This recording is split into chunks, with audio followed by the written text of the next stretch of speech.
जो आपके सेट का पहला क्वेश्चन है, जो आपका कहता है कि पाई एक संख्या है। पाई जो है वो कैसी संख्या है? परिमेय है, अपरिमेय है, पूर्णांक है, इनमें से कोई नहीं। तो पाई के बारे में हम सब लोग जानते हैं, पाई का मतलब होता है 22/7, और जब कोई 22/7 कहता है तो ये p/q का रूप है, और ये आराम से हम कह सकते हैं कि परिमेय संख्या है। लेकिन जब हम पाई की बात करते हैं तब इसको परिमेय नहीं अपरिमेय कहा जाता है। आप हड़बड़ में गलती नहीं करेंगे, पाई एक अपरिमेय संख्या है लेकिन 22/7 परिमेय होता है। तो यहाँ पे सवाल में पाई है, 22/7 नहीं पूछा गया, इसलिए पाई जो है परिमेय संख्या है। तो हमारा ये ऑप्शन सही होगा। निम्न में से कौन सा अभाज्य संख्या है? निम्न में से कौन अभाज्य संख्या है? अभाज्य संख्या उसे कहते हैं बच्चों जो अपने और एक के अलावा किसी और से नहीं कटे, यानी कि वो एक से कटे और खुद से कटे, इसके अलावा उसका और कोई भाजक नहीं होना चाहिए। तो इन सारी संख्याओं को हम चेक करेंगे कि वो और किस किस से कटने वाली है, वो और किस किस के पहाड़े में आती है। तो हमारा एक क्वेश्चन है 27, ऑप्शन पहला 27 का हम चेक करेंगे। तो 27 जो है वो 3 से ही कट सकता है, 3 के टेबल में ही आता है। तो ये 1 से भी कट रहा है, 3 से भी कट रहा है, 9 से भी कट रहा है और 27 से भी कट रहा है, यानी 27 अभाज्य नहीं हो सकती। 35, जैसे आप 35 लिखते इकाई अंक 5 लिखते हैं, हम समझ जाते हैं कि 5 से भी विभाजित होगी, ये संख्या 5 से विभाजित होगी। 5 से विभाजिता का नियम कहता है कि इकाई अंक 5 होना चाहिए। और इतना बड़ा नंबर, चूंकि ये बात हम इसलिए बता रहे हैं कि यहाँ पे कोई भी नंबर है तो उसको चेक करने में काम आ जाएगा, बट ये चूंकि नंबर छोटा है तो हमको ऐसे ही पता है कि 7 या 5 दोनों के ही पहाड़े में आता है। तो ये 1, 5, 7 और 35 सबसे कट रहा है। होना चाहिए था कि 1 और 35 के अलावा किसी से ना कटे, इसीलिए ये हर एक भाज्य संख्या होगी, अभाज्य ये भी नहीं है। अब आपका अगला ऑप्शन है 13 को अगर हम देखें तो ये किसी के पहाड़े में 13 नहीं आता, ये सिर्फ 1 और 13 से कट सकता है। तो कंफर्म हो गया कि 13 आपका अभाज्य संख्या है। और 56 लास्ट में 6 है, सम संख्या है जो 2 से कटने का पहचान है, इसीलिए हमारा आंसर है 13। तो अभाज्य संख्या मतलब जो खुद और किसी और से खुद और अपने आप से कटे लेकिन किसी और से ना कटे, वही अभाज्य संख्या होती है। चलिए इसका हम लोग अगले क्वेश्चन पे आते हैं। वैसे ही पहले की तरह या तो स्क्रीनशॉट लेते जाएंगे वीडियो रोक करके, और नहीं तो स्क्रीनशॉट नहीं ले सकते आप तो कॉपी किताब लेकर के बैठिए और उसको नोट करते जाइए। इससे आपके इंपॉर्टेंट PYQs का एक नोट भी तैयार हो चला जाएगा, और नहीं तो वीडियो आपके पास उपलब्ध रहेगी हमेशा, आप उसको बार बार रिपीट करके देख सकते हैं। क्वेश्चन नंबर 4, दो परिमेय संख्याओं के बीच में कितनी परिमेय संख्याएं हो सकती है? दो परिमेय संख्याओं के बीच में कितनी परिमेय संख्याएं होती है? तो दो परिमेय संख्याओं के बीच में, जैसे कि ये नंबर लाइन, अगर ये 0 और ये 1 है तो 0 से 1 के बीच में कितनी संख्याएं हैं? तो अगर मैं इसको 10 भाग में बांटूं तो 10 संख्याएं हो जाएंगी। अब हम 0.1 से 0.2 को भी 10 भाग में बांट सकते हैं, फिर 0.1 और 0.11 को भी 10 भाग में बांट सकते हैं। कोई लिमिट नहीं है, 10 ही नहीं, बहुत भाग में बांटा जा सकता है।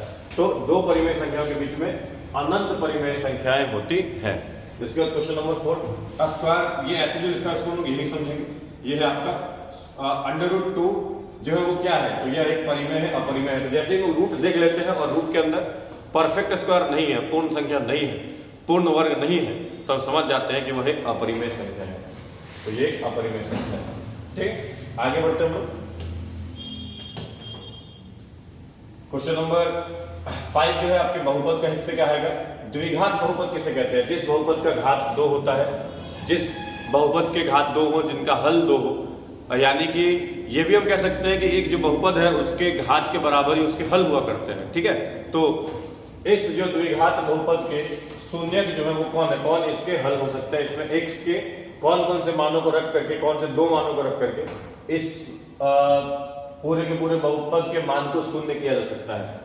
शून्यक मतलब वही होता है जो उसका हल हो, मतलब x के जगह पे जिस मान को रख के पूरे बहुपद को 0 कर दे, जो मान 0 बना दे पूरे बहुपद को, वही उस बहुपद का हल माना जाता है। क्वेश्चन कहता है कि द्विघात बहुपद x² के शून्यक कितने होंगे? तो शून्यक मतलब होता है कि किसी बहुपद में जो शामिल चर पद है उसका वह मान जो उस बहुपद में उस चर पद की जगह पर रखें और पूरे बहुपद का हल, सॉल्यूशन, रिजल्ट जो है परिणाम 0 कर दे, तो उस संख्या को, उस चर के उस मान को उस बहुपद का शून्यक कहा जाता है।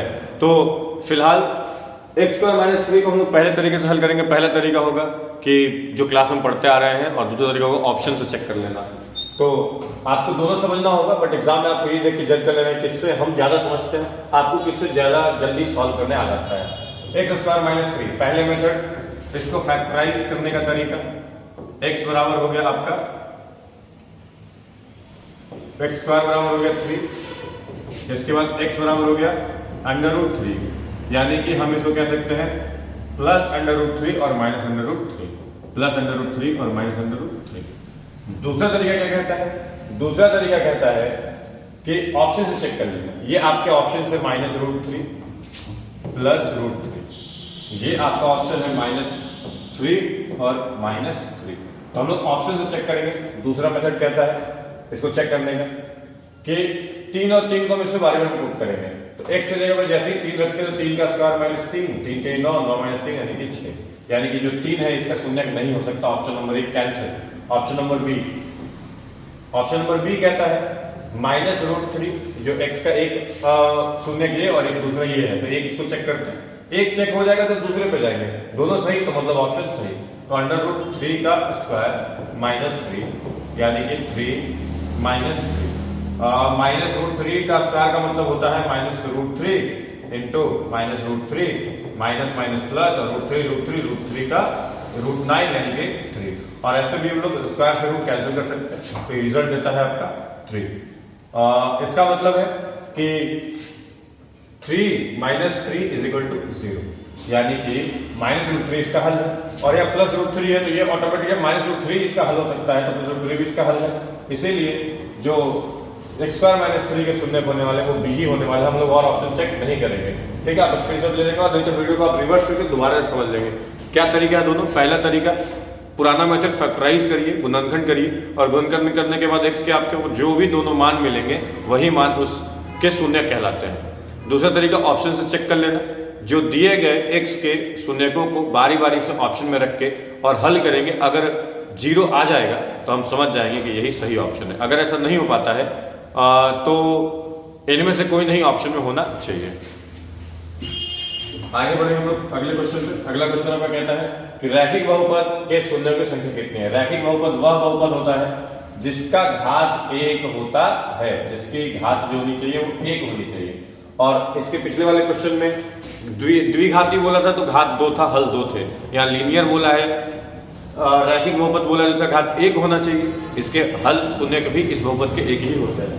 तो रैखिक बहुपद के शून्यों की संख्या 1। बहुपद y² - 6y + 8 का घात कितना होगा? घात किसी भी बहुपद का वह अधिकतम जो डिग्री होती है उसी को, डिग्री को ही घात कहते हैं, तो अधिकतम जो पावर है उसी को उसका घात माना जाता है। तो y² - 6y + 8 का घात यहाँ पे 2 है, यहाँ पे 1 है, तो इसका जो घात होने वाला है वो 2 होने वाला है। इस बहुपद में y² - 6y + 1 में y का स्क्वायर है या y का पावर 1 है, तो अधिकतम घात 2 है, तो इस बहुपद का घात 2 होने वाला है। अगले क्वेश्चन लोग आते हैं, दो चर वाले रैखिक समीकरण के कैटेगरी का पहला क्वेश्चन। ये समीकरण और ये जो समीकरण है इसके अनगिनत हल के लिए k का क्या मान होगा? तो दो समीकरणों, अगर आपके पास दो समीकरण दिए हुए हैं तो उनके अनगिनत हल के लिए उनके गुणांकों के बीच का संबंध कहता है कि a1/a2 = b1/b2 = c1/c2। मतलब अगर हमारे पास ये दोनों बहुपद है,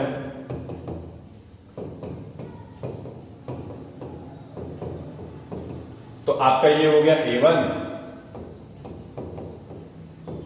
a2 हो गया आपका 5, b1 हो गया 2, b2 हो गया k, c1 हो जाएगा 3 और c2 हो जाएगा 50। ऐसे आप इनको दोनों को इधर लेके आएंगे तो दोनों माइनस में हो जाएंगे। ठीक है, तो आप इस बात का भी ध्यान रखेंगे। तो हम लोग चलो मान लेते हैं कि उसको RHS से LHS में लेके चले गए हैं, तो -3/-50। अब शर्त कहता है कि a1/a2 = b1/b2 = c1/c2 होता है अनगिनत हल के लिए। तो हम लोग एक रेशियो बनाएंगे, a1 जो x का गुणांक है 1/a2 जो x समीकरण 2 में x का गुणांक है,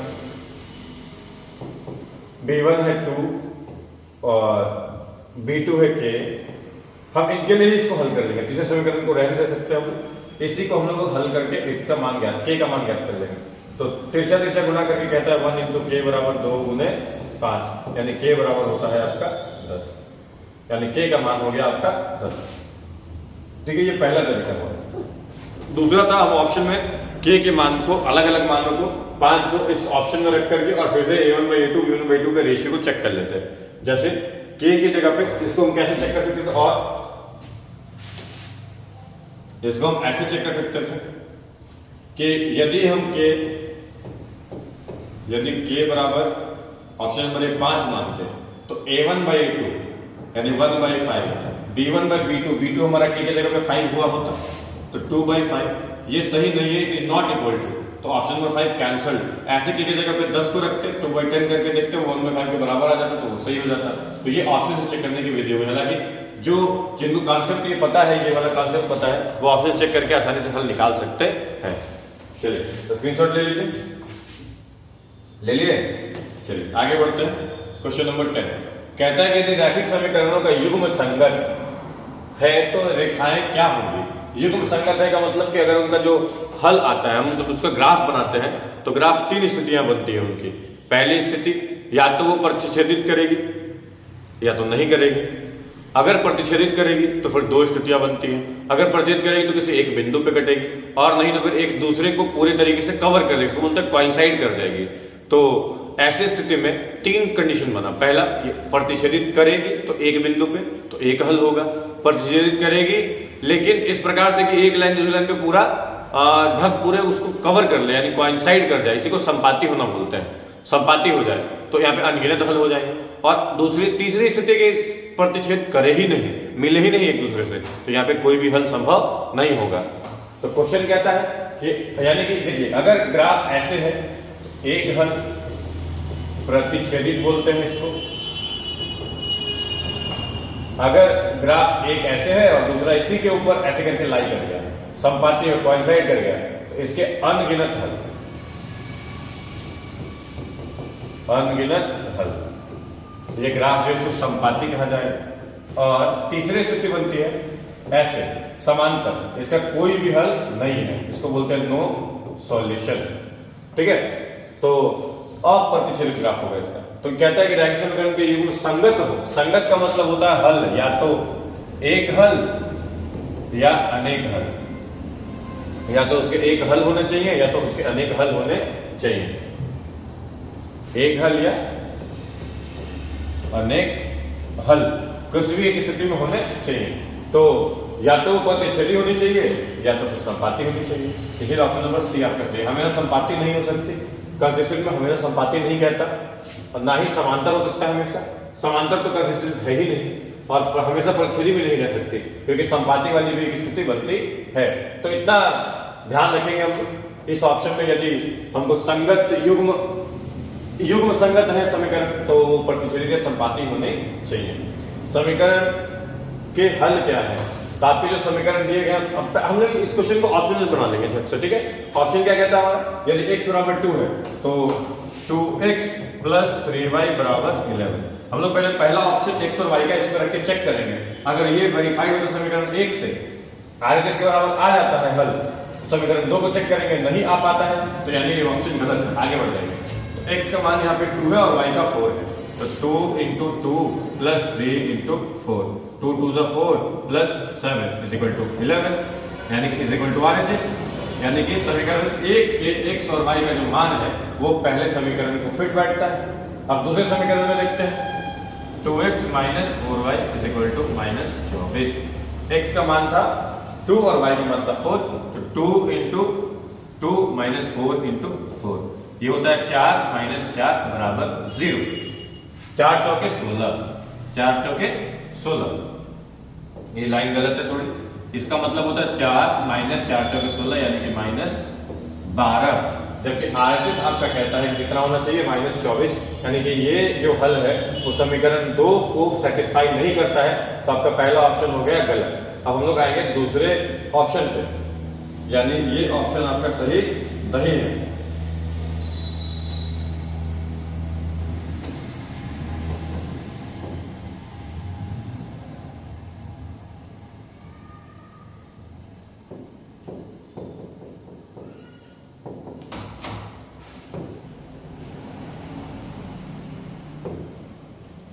चलिए हम लोग आएंगे इसके दूसरे, इसको हल करने की कोशिश करेंगे। अगर हमारे पास समीकरण है 2x प्लस 3y बराबर 11, और x का मान है -2 और -5, तो 2 इंटू -2 प्लस 3 इंटू -5, तो प्लस माइनस माइनस 2 2 ज़ा 4 -4 प्लस माइनस 3 बचे 15 -4 -15 हो जाता है -19। ये आपका इज नॉट इक्वल टू 11, तो ऑप्शन नंबर बी ऐसे ही गलत हो चुका है। अब आते हैं हम लोग ऑप्शन नंबर सी पे। चलिए ऑप्शन नंबर सी चेक करते हैं। ऑप्शन नंबर सी कहता है फिर से 2x plus 3y is equal to 11। आपका पहला समीकरण, x का मान -3 और y का मान 1, x का मान -3 और y का मान 1, तो -3 दूनी 6 plus 3 is equal to not 11। वहीं पे इसकी कहानी हो जाती है खत्म। ठीक है, अब हम लोग आते हैं पुनः अपने चौथे ऑप्शन पे, 2x plus 3y is equal to 11, यानी कि 2x का मान डी ऑप्शन में -2 इंटू -2 प्लस 3 इंटू वाई का मान है 5, 3 इंटू 5, 2 दूनी 4 माइनस प्लस माइनस माइनस और 5 के 15, माइनस प्लस माइनस देता है आपका plus 11 is equal to RHS, यानी समीकरण 1 में इसका मान सही बैठता है। इसका ये हल है, इस x और y समीकरण के हल है। अब आते हैं इसको चेक करते हैं, 2x minus 4y is equal to -24। अब 2 इंटू एक्स का मान -2 माइनस 4 इंटू वाई का मान 5, ये आपका देता है प्लस माइनस माइनस 2 दूनी 4 -4 और माइनस प्लस माइनस और 4 बचे 20 माइनस प्लस -24, यानी ये भी आपका RHS के बराबर है। ये भी आपका RHS के बराबर है, यानी कि x का मान -2 और y का मान 5 जो ऑप्शन नंबर डी में था, वो इस दोनों समीकरण का संपूर्ण हल बनता है। क्योंकि यहाँ पे ऑप्शन चेक करने की प्रक्रिया से 3 ऑप्शन फेल कर गए हमारे, इसलिए थोड़ा लंबा चला गया। और ना दूसरा तरीका आप जानते हैं, सीधे इसके हल पे उतर जाइए। 2x प्लस 3y बराबर 11 और 2x minus 4y is equal to -24। ये आपका सेकेंड मेथड हो गया। सेकेंड मेथड क्या करेंगे, इन देखेंगे यहाँ पे कि दोनों समीकरण जो है प्लस में है और दोनों के गुणांक भी बराबर है, तो इसको सब्ट्रैक्ट करेंगे, घटा देंगे, समीकरण एक से दूसरे को घटा देंगे, minus plus plus cancel, plus plus plus 7y is equal two plus plus plus और 5 और 2 3। अब 7 गुना में ये इधर जाएगा तो 35 को भाग में जाके काट देगा, 7 बचे 35, तो y बराबर 5। अब y का मान किसी एक समीकरण में रख देते हैं, मान लेते हैं इसमें उठाते हैं आगे, अब पर 2x प्लस 3y बराबर 11 है, y का मान 5 है, तो 2x प्लस 3 इंटू 5 बराबर 11, 2x प्लस 15 बराबर 11, 2x बराबर 11 माइनस 15, ये आपका हो जाता है -5 से क्या 4, x बराबर -4/2 यानी कि -2, यानी x बराबर -2, y बराबर माइनस प्लस, y बराबर प्लस 5। ये आपके हल हो जाते हैं, प्लस -2 और 5, -2 और 5। ठीक है, तो ये आपको थोड़ा दिमाग लगाना पड़ेगा यहाँ पे। अब आगे बढ़ते हैं अगले क्वेश्चन की तरफ।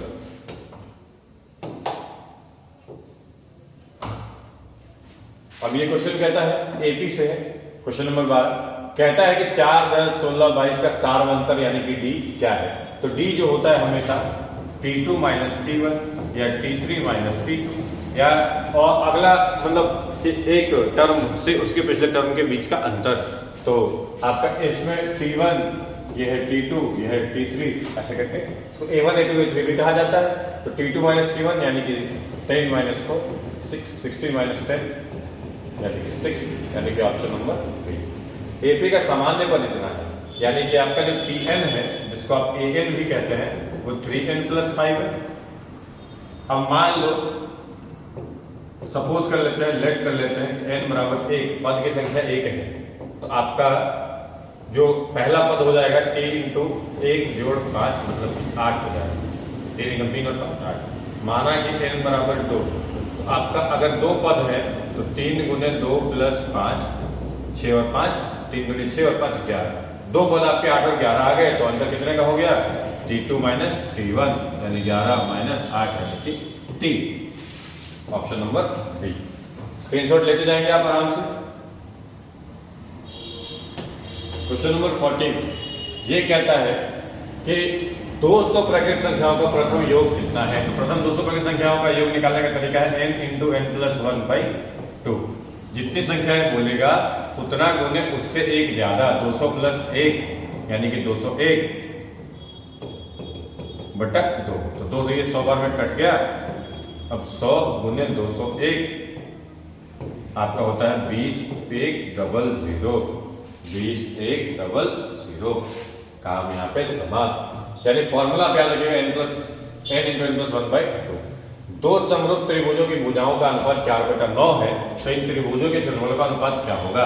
तो अगर दो त्रिभुज समरूप है तो तरीका कहता है कि समरूप त्रिभुजों का जो क्षेत्रफल होता है उसके भुजाओं के अनुपात के वर्ग के अनुपात के बराबर होता है।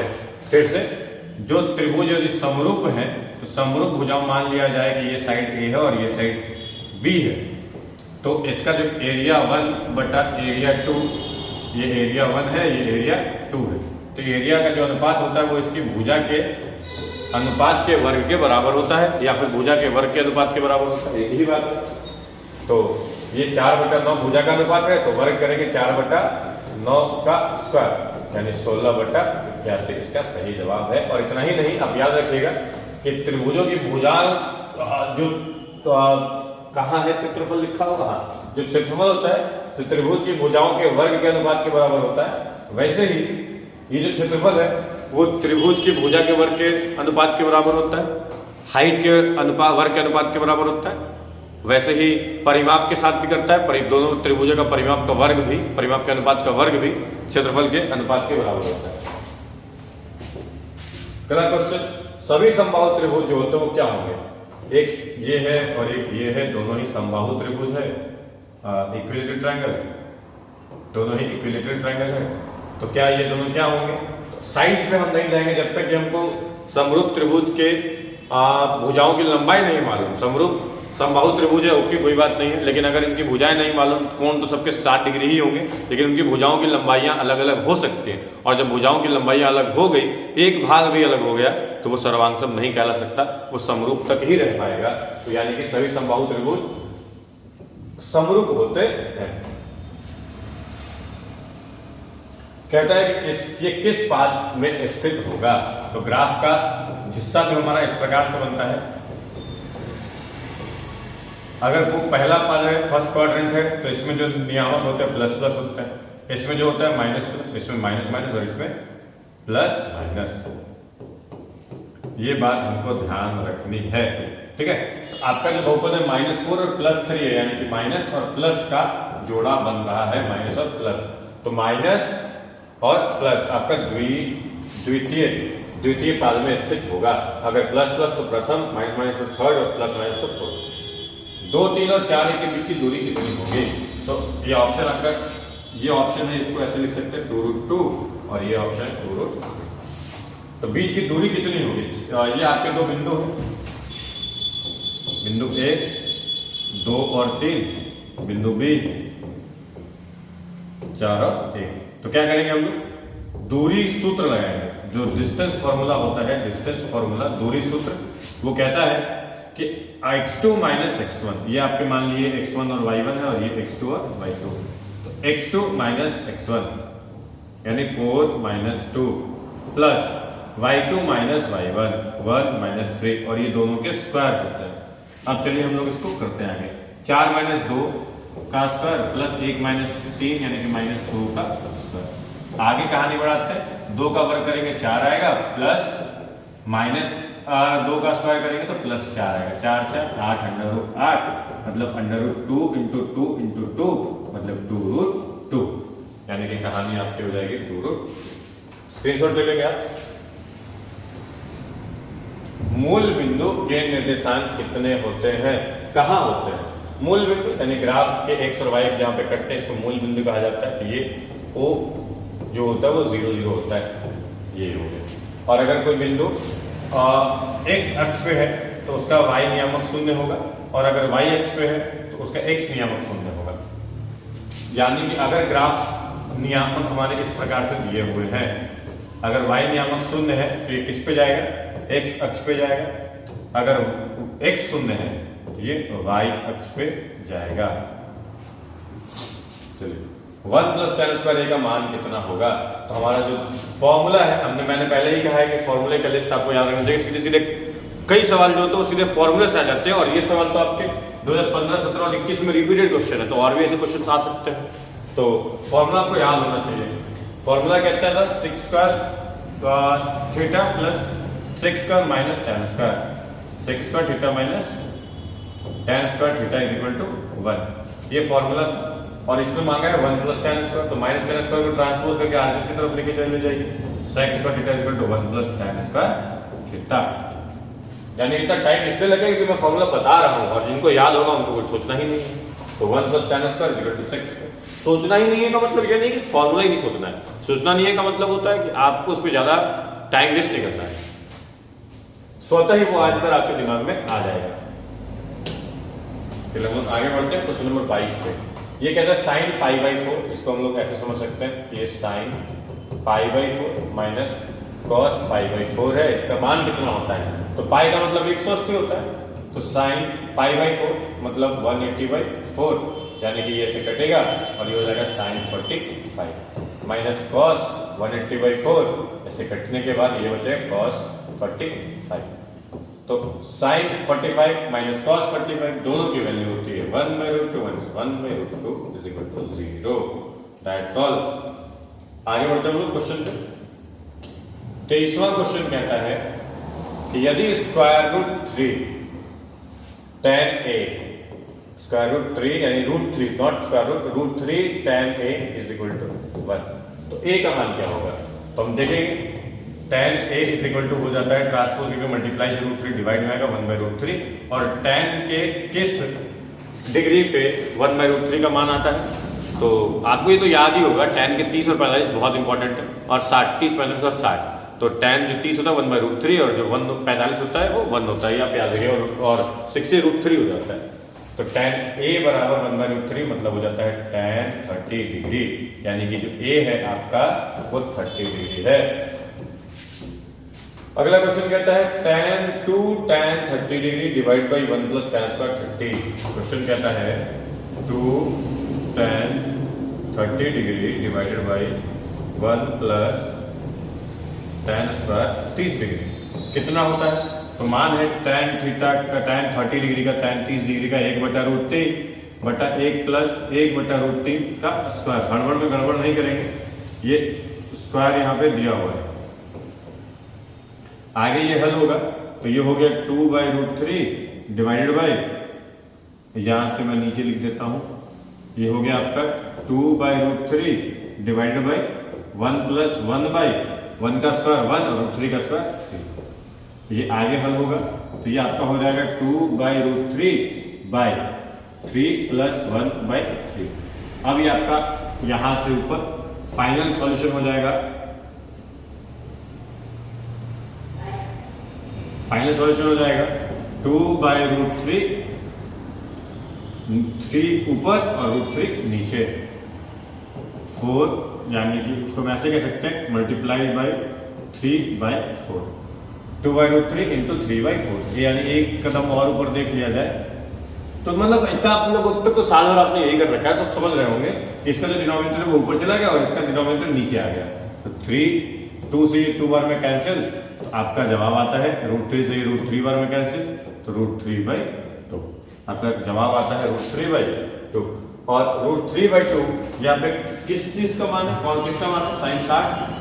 हाँ तो यही ऑप्शन पहले पकड़ में आ गया, cos 60 √3/2 नहीं 1/2 हो जाता है, 1/2 tan 60। और ये tan 60 की तो ये वैल्यू है ही नहीं, tan 60 √3 होती है, sin 30 जब sin 60 √3/2 ये कैसे हो सकता है। तो आपका फाइनल जवाब हो चुका है कि किसके बराबर है, sin 60 के बराबर है। चलिए यानी हम इसका क्या समझ सकते हैं, sin 60। कंप्लीट सॉल्यूशन हो गया। आगे बढ़ते हैं क्वेश्चन नंबर 25। ये बहुत इंपॉर्टेंट क्वेश्चन है कि 9 sec square a minus 9 tan square a किसके बराबर होता है। तो बहुत आसान क्वेश्चन, दोनों में जैसे ही आप 9 कॉमन करते हैं आपको मिल जाता है sec square a minus tan square a, और sec square minus tan square equal to 1 is equal to 9। तो कितना आसान क्वेश्चन है, मुश्किल दिखता है बट है इजी, ठीक है। तो ये आराम से हो गया, sec square minus tan square 9 common लेते एक फॉर्मूला हमारे दिमाग में आ गया और ये हो गया खत्म। अगले क्वेश्चन पे आते हैं। किसी वृत्त पर बाह्य बिंदु से वृत्त पर खींची गई स्पर्श रेखाओं की लंबाई कितनी होती है या फिर कैसी होती है। अगर एक सर्कल है, इसके किसी बाह्य बिंदु से इसमें स्पर्श रेखा जो सर्कल को केवल एक ही बिंदु पर टच करता हो, स्पर्श रेखाओं की जो लंबाई होती है वो बराबर होती है, और जहां पे स्पर्श बिंदु होता है वहां पे जो त्रिज्या खींची जाती है वो हमेशा 90 डिग्री पे होती है। और जो लाइन केंद्र और स्पर्श बिंदु जिस रेखा से खींची गई, जिस बिंदु से खींचा गया बाहर, उस बिंदु से जो जोड़ने वाली रेखा है वो उस बाहर के कोण को भी दो बराबर भागों में बांटती है। दोनों ट्रायंगल समांतर भी होते हैं। फिलहाल तो स्पर्श रेखा की लंबाई समान होती है। वृत्त की सबसे बड़ी जीवा ये वृत्त है, और जीवा उसे कहते हैं जो सर्कल को दो भाग पे टच करे। तो सबसे बड़ा दो भाग पे टच करने वाला वही रेखा है जो केंद्र से होकर जाता है, यानी कि इसका व्यास, और एक व्यास दो त्रिज्या के बराबर होता है। आगे आपका क्षेत्रफल और आयतन से सवाल है। दो वृत्त की त्रिज्याओं का अनुपात 3/4 है, तो क्षेत्रफल का अनुपात कितना होगा। तो क्षेत्रफल का फॉर्मूला होता है area of circle pi are square. तो अगर हम लोग मान लें कि ये आपका एरिया 1 है और ये आपका एरिया 2 है, तो क्षेत्रफल का त्रिज्या का अनुपात 3/4 है, तो आपका एरिया का अनुपात A1/A2 is equal to pi R 1 का स्क्वायर बाई पाई आर 2 का स्क्वायर। ये आपका हो जाता है पाई से पाई कैंसिल, R1 हो गया 3 का स्क्वायर और R2 हो गया 4 का स्क्वायर, और ये हो गया आपका 9/60, यानी क्षेत्रफल का अनुपात 9/16 होने वाला है। 9/16, चूंकि पहले इसके साथ जो त्रिज्या छोटी वाले उसके बड़े वाले के साथ अनुपात निकालना है, तो 9/16 ही लिखेंगे, 16/9 नहीं कर देंगे। क्वेश्चन नंबर 29 कहता है कि एक गोला है। देखिए फिर से फॉर्मूला का सीधा क्वेश्चन है ये भी आपका 2 बार रिपीट हो चुका है और भी 22 में रिपीट हुआ है, तो कई बार ऐसे क्वेश्चन आ सकते हैं। तो आपको ध्यान रखना होगा कि क्वेश्चन जो आपसे पूछे जाएंगे वो सीधे फॉर्मूले से भी हो सकते हैं। तो गोले का संपूर्ण पृष्ठ का क्षेत्रफल होता है 4 पाई आर स्क्वायर, अर्धगोले का होता है 3 पाई आर स्क्वायर, अर्धगोला 3 पाई आर स्क्वायर। गोले का आयतन 4/3 पाई आर क्यूब, अर्धगोले का 2/3 पाई आर क्यूब। क्यूब लगा है तो गोला है।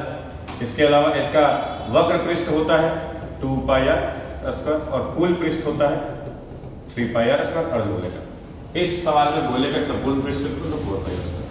सांख्यिकी और प्रायिकता से अगला क्वेश्चन है आपका, संचयी बारंबारता वक्र क्या कहलाती है। त्वरण कहलाती है। ये जो हम लोग ग्राफ बनाते हैं इस प्रकार से, बार ग्राफ या हिस्टोग्राम बनाने के बाद हम इन रेखाओं को जोड़ते हैं इस प्रकार से, इनको हम लोग कहते हैं त्वरण। इसको कहा जाता है त्वरण।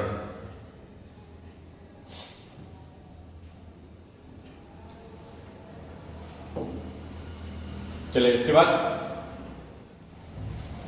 ये क्या, संचयी बारंबारता का वक्र क्या कहलाती है, त्वरण कहलाती है। अगले क्वेश्चन पे आते हैं। 5 प्राकृतिक संख्याओं का माध्य क्या होगा, एवरेज क्या होगा। 1 2 3 4 5, ये प्रथम 5 प्राकृतिक संख्याएं हैं। इनको पहले जोड़ेंगे क्योंकि आपका माध्य कहता है sigma fx by sigma f, सारी संख्याओं का योग बटा सारा जो संख्या होगी उसकी वो। इसको अच्छा ये हम लोग हटा के दूसरा वाला ये टेबुलर डाटा के लिए होता है, हम लोग यहाँ पे रखते हैं सारी संख्याओं का योग। ठीक है, सारी संख्याओं का योग बटा संख्याओं की संख्या। संख्याओं में कितनी संख्या है, n बटा में n कह सकते हैं n। तो 1 + 2 + 3 + 4 + 5 बटा 1 2 3 4 5, 2 1 3 3 6 4 10 5 15 बटा 5, यानी कि आपका 3 हो गया। किसी घटना की जो प्रायिकता होती है P + P0 E, इसको ऐसे भी लिखा जाता है। इसका मान कितना होता है, अधिकतम प्रायिकता 1 तक ही हो सकती है, तो इसका मान 1 होता है। अगर फिक्स्ड है तो 1 ही होगा, असंभव है तो 0 होगा, और इन दोनों के बीच में है तो यानी कि वो बीच में, यानी कि फिक्स भी नहीं है, यानी हो सकता है वाले सकते में। 34वां क्वेश्चन नंबर कहता है कि निश्चित घटना की प्रायिकता, यही हमने भी पहले बात किया था कि प्रायिकता से आपको कितने आसान सवाल आ रखे हैं। अगर अधिकतम प्रायिकता 1 तक होती है, प्रायिकता होने की घटना और नहीं होने की घटना मिला दिया जाए तो 1 ही होता है। प्रायिकता होने की घटना पूछे तो 1 माइनस नहीं होने की घटना, प्रायिकता नहीं होने की घटना पूछे तो 1 माइनस प्रायिकता के घटने की घटना। और इसके बाद अगर आपसे पूछे कि निश्चित घटना की प्रायिकता कितनी, तो एक, जैसे कि आदमी, 2 हाथ वाले आदमी की प्रायिकता कितनी है, तो 2 हाथ वाला ही आदमी होता है ज़्यादातर, तो 2 मैंने फिक्स्ड है वो, 2 बटा नहीं, एक प्रायिकता अधिकतम फिक्स हो चुकी है कि हाँ है। और 10 15 20 हज़ार सिर वाले जानवर की संख्या तो होती ही नहीं है, तो 0। ये बात आपको ध्यान रखना है। इसको आप ऐसे भी देख सकते हैं कि आपके एग्जाम में फेल होने की प्रायिकता कितनी है, तो मेरे हिसाब से तो वो 0 है, बट आप जाने कितनी होती है। ताश के 52 पत्तों की गड्डी में से एक पत्ता निकाल लेना। ताश का जैसी बात आता है हम लोग समझ जाते हैं कि टोटल 52 होते हैं, उसके 4 हिस्से होते हैं। पहले उसका 2 हिस्सा बनता है, लाल और काला। लाल का 2 हिस्सा बनता है, काला का 2 हिस्सा बनता है। लाल का 2 हिस्सा हार्ट और डायमंड। ब्लैक का 2 हिस्सा बनता है, क्लब जिसको चिड़ी कहते हैं, और स्पेड जिसको काला पान कहा जाता है, और हार्ट जिसको लाल पान कहते हैं। इन सबकी संख्या 13 और 13 होती है, और रेड और ब्लैक की संख्या भी 26 होती है। अब इसमें से आपके फेस कार्ड के क्यू जे, ये तीनों को फेस कार्ड कहा जाता है, तीनों पे फोटो छपा होता है। इसकी संख्या सबकी 1-1 है, तो 4, इसके भी 4, इसके भी 4, तो टोटल फेस कार्ड आपके 12 होते हैं। और इसके अलावा बाकी सारे कार्ड 10 9 8 7 6 5 4 3 2 ये सब 1-1 होते हैं। और एक और होता है लास्ट में ए, जिसको एस कहते हैं, इक्का कहते हैं, ये भी 4 होता है, लेकिन ये फेस कार्ड नहीं है, फेस कार्ड यही है आपके। अब सवाल क्या है, ताश के 52 पत्ती के गड्डी में से एक इक्का निकलने का चांस, यानी ये इक्का निकलने का चांस कितना है। तो इक्का टोटल कितने, 4 प्रकार के कार्ड हैं, चारों में से 1-1 इक्का होता है, यानी 52 में से 4 इक्का है टोटल। तो प्रायिकता निकालने की तरकीब ही है कि घटने के चांस कितने हैं, तो 4 कितने में से, तो 52 में से, तो 4/52, यानी आपका कट के आता है 1/13।